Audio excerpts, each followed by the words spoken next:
ఎంతైనా మన 90s kids చాలా అదృష్టవంతులు మామ. మనం చూసినన్ని ఏ జనరేషన్ కిడ్స్ చూసిండరు. ఎందుకో ఈ వీడియో మొత్తం చూడు, నీకే అర్థమవుతుంది.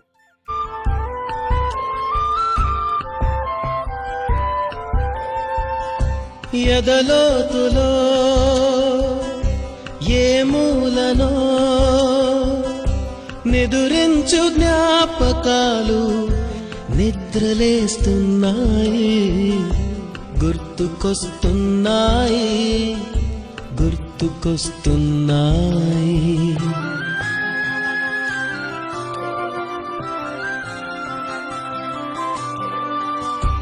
ఈ గాలిలో